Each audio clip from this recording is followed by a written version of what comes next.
մենք չենք կարող այսօրվա Հայաստանի տնտեսության մասին խոսելուց առաջնային չխոսենք Հայաստան, ԵԱՏՄ, մասնավորապես Ռուսաստանի Դաշնության հարաբերությունների մասին, տնտեսական հարաբերությունների մասին, որը վերջին ամիսներին պարզապես ոչ թե կատաստրոֆիկ վիճակում է, պարզապես գոյություն չունի։ Գոյություն չունի եւ դրա, այսպես ասած, բացասական հետևանքները զգում են Հայաստանի Հանրապետության քաղաքացիները եւ Հայաստանի Հանրապետության գյուղացիները։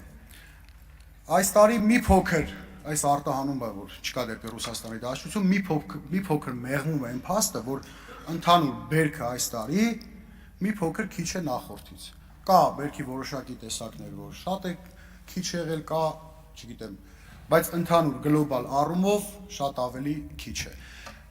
Այս խնդրը շատ ավելի խորանալու է աշնանը։ Ես ինքս, քանի որ Էջմիածնում ապրում եմ, ամեն օր կարելի ասել գյուղացիների հետ շփվում եմ, փորձում եմ իրենց խնդիրները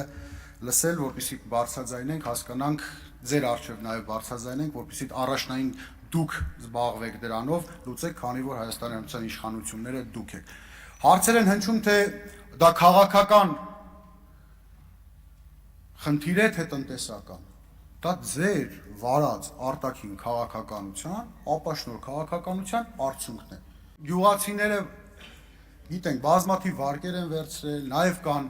մեծ գյուղացիական տնտեսություններ, ով պետական սուբսիդավորում է ստացել, օրինակ 0% վարկեր է ստացել։ Հիմա նախ պետք է, կարծում եմ, այս վարկերին որոշակի վարկային արձակուրդներ տրամադրի, որովհետև իրականում այդ մարդիկ ֆինանսական շատ մեծ խնդիրների առաջ են կանգնած։ Երբ դուք այցելեք գյուղացիների հետ խոսակ, դուք ինքներդ դրանում կհամոզվեք։ Բայց ինչ են ասում գյուղացիները, այն գյուղացիները, ովքեր չունեն մեծ տնտեսություններ, մեծ օրինակ ջերմոցներ չունեն, ունեն 1000-2000, այդ մարդիկ էլ են վարկով այդ ջերմոցները սարքել։ Հիմա ստիպված են լինում նոր վարկ վերցնեն, որպեսզի կարողանան փակել նախորդ վարկը։ Ձեր վարչական, ԿՊ-ական վարչական ղեկավարները ամեն օր այս մարդկանց ասում են մի շաբաթ էլ համբերեք, 10 օր էլ համբերեք, ամեն ինչ լավ կլինի։ Հեսա վարկային արձակուրդներ կլինեն, հեսա բանկերը ինչ-որ տոկոսներ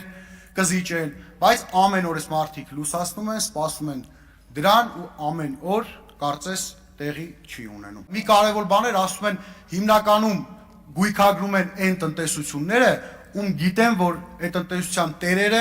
ընտրությունների ժամանակ աշխատել են իրենց օգտին։